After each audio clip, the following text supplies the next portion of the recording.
Ryan Schumpert joining the show here from Rocky Top Insider. Tennessee basketball on to postseason play. Before we look at the SEC tournament and what needs to happen for Tennessee to keep status quo or potentially grab a number one seed in the NCAA tournament, I do want you to get your thoughts on the all-SEC teams came out. You had, for the coaches, Zakai first team, Chaz second team, Jemai all defensive team, and Zakai defensive player of the year. For the AP, you flipped Chaz and Zakai. Chaz was first team and Zakai was second team. I believe Chaz was also the newcomer of the year for the. I mean, there's so many different things. Any misses? Any bad misses on the teams for Tennessee and or the SEC in general? I don't think any bad misses. I probably would have. I liked what the coaches went with Zakai on the first team, Chaz on the second team, as opposed to the AP that had Chaz first team, Zakai second team. But no, I didn't think any huge misses. I think you probably could have made a case for Felix Okpara on the all-defensive team too, but realistically, I don't think 3 Tennessee players were going to make the five-player team. So it did feel like if someone was going to get left out, he was probably the right one. And no, the newcomer of the year, I mean, I think it's, and not that this stuff matters a ton, but this was the first year of the newcomer of the year. So Chaz is the inaugural winner. It's separate from freshman of the year. Texas's Trey Johnson, I think, rightfully won that. But no, if you're Tennessee, you kind of probably wish that newcomer year started last year because obviously Dalton Connect won player of the year in the conference would have won that. But Tennessee's going to have to build their team through the portal, or at least very heavily through the portal this offseason. Essentially having the top transfer in the SEC the last 2 years should be a pretty good selling point for Rick Barnes and his staff. Yeah, I mean, the way college athletics in general, but like college basketball specifically, because again, it's a smaller roster. I mean, you got 13 guys on a roster or whatever, and you've got 5 on the court at one time. Coaches don't want to coach freshmen, right? It's like that line from Draft Day when he's like, "I hate rookie quarterbacks. I don't want to coach rookie quarterbacks." But I mean, Tennessee, yeah, great point. Dalton Connect last year, Chaz Lanier this year, and that's what gives me reason to believe. I mean, Tennessee fans love when Tennessee wins, but they also love looking ahead and trying to find the next coach. Like the season isn't still going on, right? I mean, the way Rick Barnes has loved assembling a new roster the last 3 years gives me belief that. I mean, he's not slowing down anytime soon. I mean, we'll see what happens, but obviously, I think he enjoys this phase of it. I don't think he likes like Toby Awaka and Jonas Adu leaving and all that drama, but I think he loves assembling a roster full of veterans. I think he does too, and. That's the thing. Not that Tennessee has the most NIL money or anything like that, but I think Tennessee has good NIL support. And the guys on this roster, the vast majority of them that are making a lot of money or part of this year's payroll are going to be gone. So they're going to have a lot of money to work with, a lot of NIL support to work with in the portal. And there's reasons to think they can go get big names and a lot of good players. And like always, it's, I think that's the thing with basketball, baseball, and also football. Like that's very much it's a talent acquisition game, and good players are good players. Basketball is so much about fit, and that's where I think you saw Tennessee's transfer class last year had 4 players. It wasn't all that highly touted nationally, but it was really good, and 3 of those players play massive roles for Tennessee. And Tennessee's, looks like they're going to be a 2 seed in the NCAA tournament. And I think you could say the same thing where Arkansas had a bunch of big names. Things didn't really work out. I think Vanderbilt, Louisville. A couple teams transfer classes that were good, but maybe didn't get a ton of hype, but they fit together really well. And I think that's kind of some of the fun with basketball is not just finding the players, but the puzzle piece and getting players that fit one another and fit your specific system.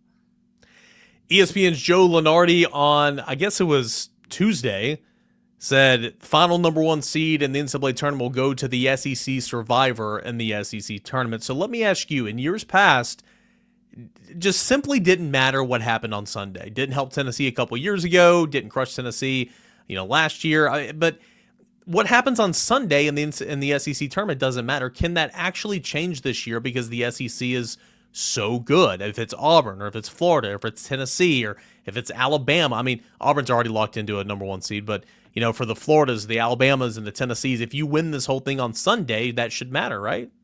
Yeah, I think it's more feasible for it to matter this year because it's SEC teams competing amongst SEC teams. Where like you go back to 2 years ago when Tennessee won in Tampa and Duke stayed on the 2 line, Tennessee stayed on the 3 line when just by resume and by what had happened that weekend, it seemed like Tennessee should jump up. Well, that's kind of harder because then you got to change a lot of stuff in the bracket if you're going to flip an ACC team with an SEC team, the way a lot of that works. And they're not going to rewrite the bracket on Sunday, a couple hours before the selection show. SEC-wise, and it's not just for sure thing, but you probably don't have to change a whole lot if you're alternating SEC teams in and out with one another. So I think there is a chance that it matters more this year. The way Lenardi phrased it, yeah, I'm a little skeptical of that. To me, that would make more sense with Tennessee and Alabama because I think their resumes are so similar and they're so neck and neck. But Florida, to me, feels like they're a little bit ahead. I don't know. It doesn't quite seem to make sense to me that it's just going to be as simple as whichever one of those three teams makes it the furthest is going to get that final one seed. Tennessee plays the second game into the double bye, of course, and that's big, especially in a year like this. Into the double bye, we'll play the second game on Friday, so it'll be Friday afternoon. We'll take on the winner of Texas A&M and or Texas or Vanderbilt.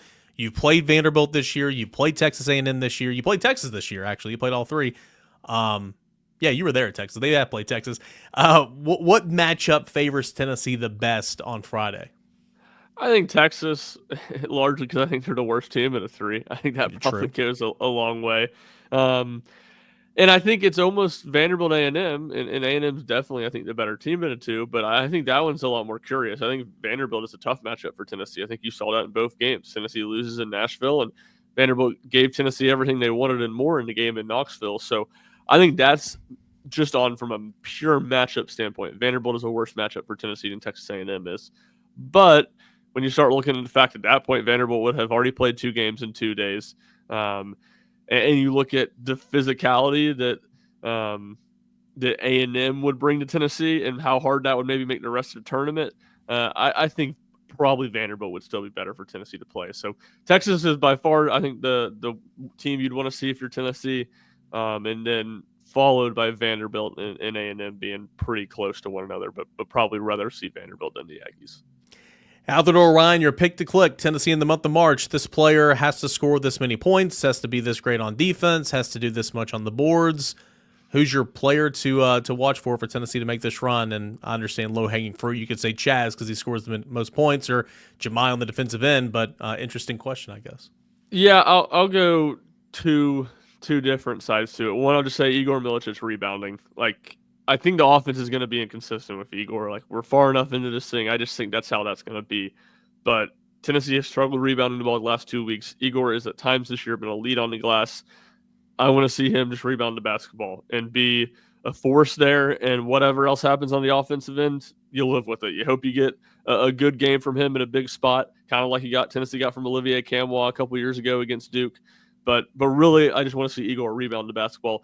And then on the offensive side, you could, again, like you said, go in a number of different directions, but I'll say Jordan Gainey. Yes, I wanted you to say him. Yeah, the way he's been playing the last few weeks, I just think he gives, when he plays well, I think that offensive backcourt of Gainey, Zeigler, and Lanier gives Tennessee a little bit extra juice and a little bit of extra kick. And I think the way Gainey can, obviously Chaz is super important just because he can fill it up and do what he did in the second half on Saturday against South Carolina, but the way Gainey can get downhill and score at the rim and get to the free throw line, I think makes him such an important part of this Tennessee team. So I'll say Gainey continuing to play well offensively, giving Tennessee consistent double-digit scoring efforts and maybe a couple games where he's getting up near the 20-point range. Ryan Schumpert, Rocky Top Insider. Thanks as always, man.